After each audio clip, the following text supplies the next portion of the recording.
এখন তোমাদের ক্যালকাটা ইউনিভার্সিটির আন্ডারে সেকেন্ড সেমিস্টারের রাষ্ট্রবিজ্ঞান অনার্সের ক্লাস আছে। আজকের ক্লাসে তোমাদের ডিএসসিসি 2 পেপার থেকে একটি গুরুত্বপূর্ণ বড় প্রশ্নের উত্তর নিয়ে আলোচনা করব। এই প্রশ্নটা তোমাদের 10 নম্বর বা 20 নম্বরের পরীক্ষায় আসতে পারে। প্রশ্নটা কি আছে? প্রশ্নটা আছে মুখ্যমন্ত্রীর ক্ষমতা ও কার্যাবলীর সম্পর্কে আলোচনা করো। প্রথমে তোমাদের সংক্ষেপে বিষয়বস্তুটা আলোচনা করব, তারপরে তোমাদের প্রশ্নের উত্তর অর্থাৎ নোটসটা নিয়ে আলোচনা করব। আমাদের রাজ্যের ক্ষেত্রে বা যে কোনো রাজ্যের ক্ষেত্রে সাংবিধানিক প্রধানকে রাজ্যের ক্ষেত্রে সাংবিধানিক প্রধান হলেন রাজ্যপাল। সংবিধানের 154 নম্বর ধারায় বলা হয়েছে রাজ্যের শাসন সংক্রান্ত সমস্ত ক্ষমতা বা সব ক্ষমতা রাজ্যপালের হাতে থাকবে। তিনি নিজে বা তার কর্মচারীর সাহায্যে শাসন কার্য পরিচালনা করবেন, কিন্তু বাস্তবে তার কোনো ক্ষমতা নেই। তার বলতে রাজ্যপালের কোনো ক্ষমতা নেই। বাস্তবে রাজ্যের ক্ষেত্রে সকল ক্ষমতার অধিকারী হচ্ছেন রাজ্যের মুখ্যমন্ত্রী। আর রাজ্যের মুখ্যমন্ত্রীর এখানে তোমরা নোটসে পাবে নিয়োগ ও কার্যকাল। সাধারণত বিধানসভার সংখ্যাগরিষ্ঠ দলের সদস্য মধ্যে থেকে একজনকে অর্থাৎ সংখ্যাগরিষ্ঠ দলের নেতাকে রাজ্যপাল মুখ্যমন্ত্রী হিসাবে নিয়োগ করে। কি বললাম? যে রাজ্যপাল সাধারণত রাজ্যের বিধানসভার সংখ্যাগরিষ্ঠ দলের নেতাকে মুখ্যমন্ত্রী হিসাবে নিয়োগ করেন। মুখ্যমন্ত্রীর কার্যকালের মেয়াদ 5 বছর। আর মুখ্যমন্ত্রী যেসব ক্ষমতা ও কার্যাবলী ভোগ করেন সেগুলো হচ্ছে মন্ত্রিপরিষদের নেতা। নোটসে আমি ব্যাখ্যা করেছি মন্ত্রিপরিষদের নেতা হচ্ছেন মুখ্যমন্ত্রী। অন্যান্য মন্ত্রীদের তিনিই নিয়োগ করেন। তিনি নিয়োগ করেন না, তার পরামর্শে রাজ্যপাল অন্যান্য মন্ত্রীদের নিয়োগ করেন। এবং কোনো মন্ত্রী পদ থাকবে না বা কোন দপ্তরে কোন মন্ত্রী পদ পাবে তা কিন্তু মুখ্যমন্ত্রী ঠিক করেন। তারপরে হচ্ছে রাজ্যপালের প্রধান পরামর্শদাতা হিসাবে কাজ করেন, আইনসভার নেতা হিসাবে কাজ করেন, দলের নেতা হিসাবে কাজ করেন এবং সবশেষ হচ্ছে জনগণের নেতা হিসাবে কাজ করেন। এবারে তোমরা প্রশ্নের উত্তরটা দেখে নাও।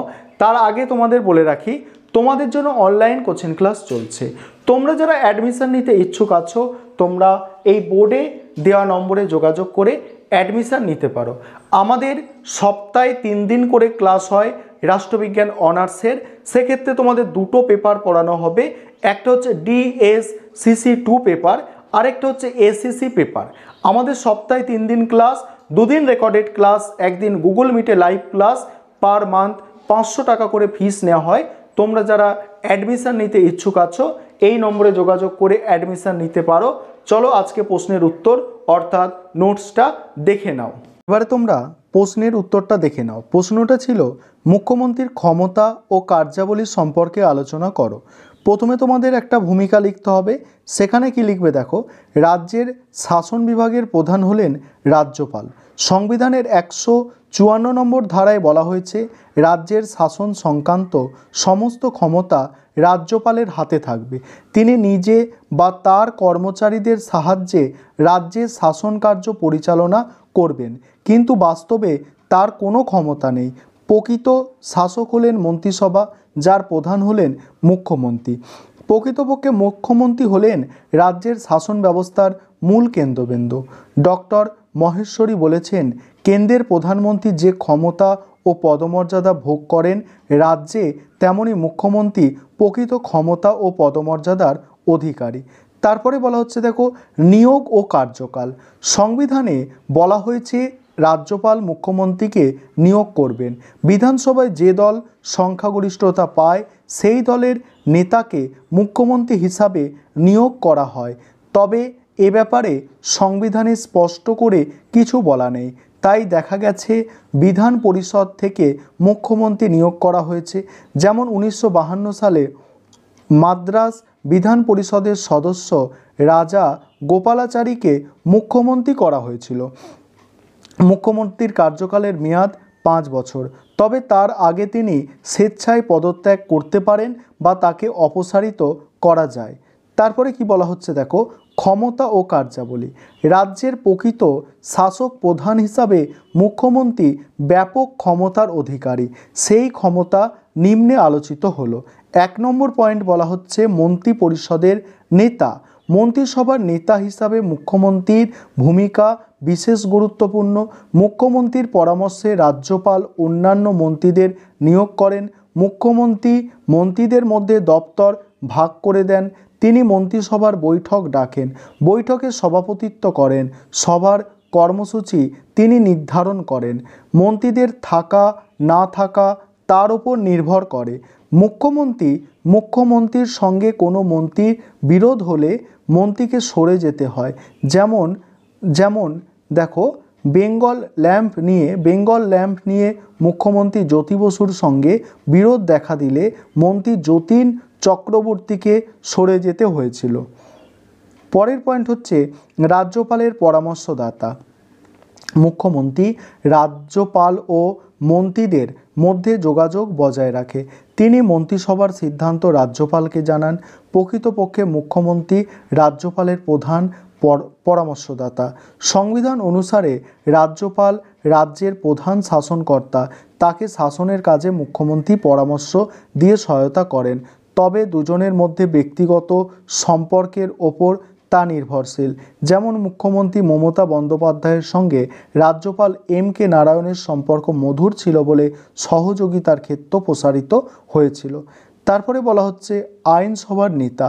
মুখ্যমন্ত্রীর সঙ্গে আইনসভার সম্পর্ক ঘনিষ্ঠ। তিনি সংখ্যাগরিষ্ঠ দলের নেতা। বিধানসভার অধিবেশন আহ্বান করা, স্থগিত রাখা, প্রয়োজনে ভেঙে দেওয়া প্রভৃতি বিষয়ে তিনি রাজ্যপালকে পরামর্শ দেন। সেই পরামর্শ মতো কাজ হয়। তিনি সভায় সরকারের নীতি ব্যাখ্যা করেন, বিরোধের সমালোচনার জবাব দেন। কোনো মন্ত্রী বিতর্কে অসহায় হয়ে পড়লে মুখ্যমন্ত্রী তাকে সাহায্য করতে এগিয়ে যান। পরের পয়েন্ট বলা হচ্ছে দলের নেতা। মুখ্যমন্ত্রী শুধু রাজ্যের প্রকৃত শাসক প্রধান নন, দলের নেতা হিসাবে কাজ করেন। দলের জনপ্রিয়তা ও সাফল্য তার উপর অনেকটা নির্ভর করে। দলের মধ্যে কোনো বিরোধ দেখা দিলে তাকেই তার মীমাংসা করতে হয়। জ্যোতি বসুর ভূমিকা এ ব্যাপারে উল্লেখযোগ্য। তার ভাবমূর্তি উজ্জ্বল বলে দলের ঐক্য বজায় থেকেছে এবং সরকার চালাতে সুবিধা হয়েছে। বর্তমানে পশ্চিমবঙ্গের মুখ্যমন্ত্রী মমতা বন্দ্যোপাধ্যায়ের উজ্জ্বল ভাবমূর্তি ও জনমোহিনী শক্তি দলের ব্যাপক সাফল্য এনে দিয়েছে এবং দলকে ঐক্যবদ্ধ করেছে। পরের পয়েন্ট হচ্ছে জনগণের নেতা। মুখ্যমন্ত্রী হলেন রাজ্যের প্রকৃত শাসক প্রধান। সেদিক থেকে তিনি জনগণের নেতা। রাজ্যের মানুষ রাজ্য সরকার বলতে তাকেই বোঝেন। তাকে ঘিরে আশা আকাঙ্ক্ষা গড়ে ওঠে। পশ্চিমবঙ্গের মুখ্যমন্ত্রী জ্যোতি বসুর ক্ষেত্রে একথা বিশেষভাবে প্রযোজ্য। তাই মুখ্যমন্ত্রীকে জনগণের সঙ্গে যোগাযোগ রাখতে হয়। মুখ্যমন্ত্রী মমতা বন্দ্যোপাধ্যায়ের ব্যাপক জনসংযোগ জনসাধারণের মধ্যে বিশেষ প্রভাব সৃষ্টি করেছে। তারপরে দেখো পদমর্যাদার মূল্যায়ন। সুতরাং দেখা যাচ্ছে মুখ্যমন্ত্রী বিশাল ক্ষমতার অধিকারী। রাজ্যপাল নামমাত্র রাজ্যের প্রধান। মুখ্যমন্ত্রীর পরামর্শে তাকে চলতে হয়। সেদিক থেকে কেউ কেউ মুখ্যমন্ত্রীকে রাজ্যের প্রধান চালিকা শক্তি বলে বর্ণনা করেছেন। আবার কেউ কেউ মনে করেন রাজ্যপাল স্বেচ্ছাধীন ক্ষমতা প্রয়োগ করে মুখ্যমন্ত্রী ও তার মন্ত্রিসভাকে উপেক্ষা করে কাজ করতে পারেন, এমনকি মন্ত্রিসভা ভেঙে দিতে পারেন। যেমন 1967 সালে রাজ্যপাল ধরমবীর মুখ্যমন্ত্রী অজয় মুখোপাধ্যায়কে সরিয়ে দিয়েছিলেন। তারপরের পয়েন্ট আছে দেখো, পরের পয়েন্ট কি আছে দেখো, পরের পয়েন্ট আছে শুধুমাত্র সাংবিধানিক দিক থেকে বিচার করে মুখ্যমন্ত্রীর প্রভাব বা ক্ষমতার পরিধি নির্ধারণ করা যাবে না। দুটি বিষয়ের ওপর তা অনেকটা নির্ভর করে। প্রথমত দেখো, আইনসভায় তার দলের যদি বিরাট সংখ্যাগরিষ্ঠতা থাকে এবং সেই দলের দলীয় শৃঙ্খলা থাকে, তাহলে তার প্রভাব বিস্তার করা সহজ হয়।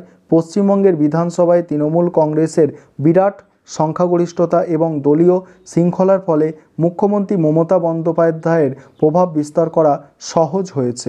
দ্বিতীয়ত কি বলা হচ্ছে দেখো, ব্যক্তিত্ব ও কর্মদক্ষতার ওপরে মুখ্যমন্ত্রীর ক্ষমতা ও পদমর্যাদা অনেকটা নির্ভর করে। বিধান রায়ের প্রবল ব্যক্তিত্ব ও কর্মদক্ষতা তাকে সাফল্যের শীর্ষে বসিয়েছে। জ্যোতি বসুর ব্যক্তিত্ব তার প্রভাবের পরিধি প্রসারিত করেছে। মমতা বন্দ্যোপাধ্যায়ের ব্যক্তিত্ব ও বিস্ময়কর কর্মদক্ষতা প্রভাব এক্ষেত্রে প্রসারিত করেছে বিশেষ। এই ছিল তোমাদের আজকের ক্লাস।